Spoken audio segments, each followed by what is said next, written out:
Halo teman-teman, pada tanggal 27 November nanti negara kita untuk pertama kalinya akan melangsungkan pilkada serentak.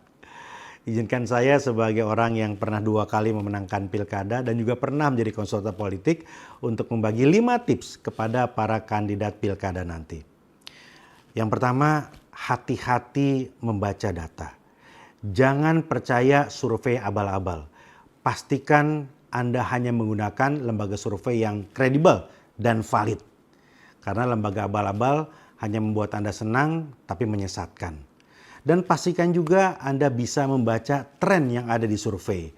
Kalau petahana, apakah tren Anda naik ataukah stagnan, dan jangan sampai turun. Kalau Anda penantang, maka pastikan Anda bisa membaca tren yang lain. Anda membaca apakah tren petahana itu naik, dan Anda bisa baca apakah tren Anda stagnan atau bahkan turun.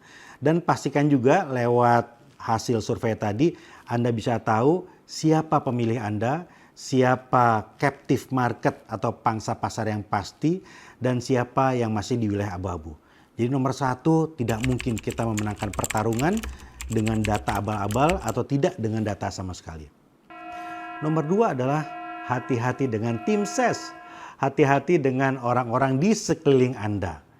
Mereka bukan hanya mengatur jadwal, tetapi juga mereka merumuskan strategi, dan yang lebih penting lagi adalah mereka menjadi pintu masuk berbagai kepentingan.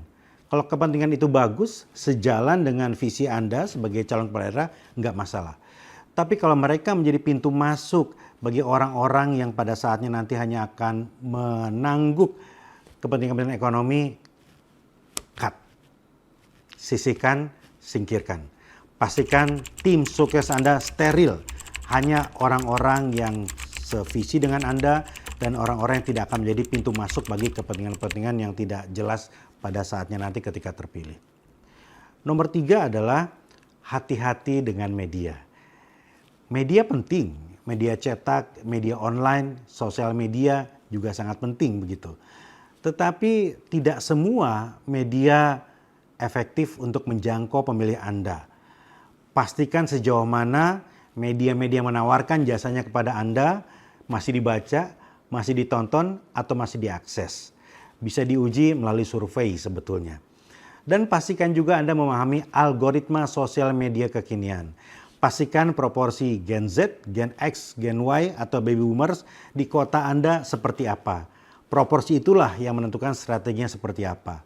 Daerah dengan Gen Z yang besar pasti berbeda strateginya dengan daerah-daerah yang didominasi oleh orang-orang tua atau baby boomers misalnya. Dan pastikan juga jangan sampai Anda menampilkan citra diri Anda yang berbeda dengan realita. Jadi DNA Anda harus sesuai dengan apa yang ditampilkan.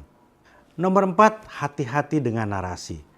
Bedanya pilkada tahun ini dengan sebelumnya, karena serentak, maka para pemilih akan disuguhkan berbagai macam isu, baik isu nasional maupun isu lokal.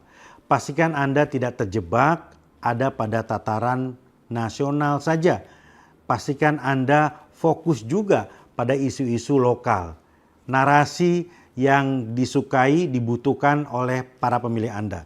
Mungkin tentang transportasi, mungkin tentang sampah, mungkin tentang pendidikan, atau mungkin juga tentang hal-hal lain yang selalu ditunggu oleh para pemilih Anda.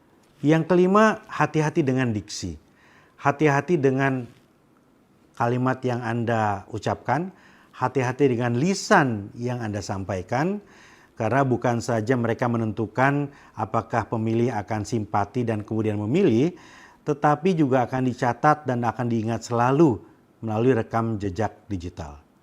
Rekam jejak digital ini kejam, terpilih atau tidaknya Anda, maka data itu akan selalu ada. Pilihlah kata-kata yang baik, yang inspiratif, yang mengundang simpati, bukan kata-kata yang mengundang kontroversi. Itu 5 tips sederhana dari saya. Hati-hati dan selamat menjemput takdir.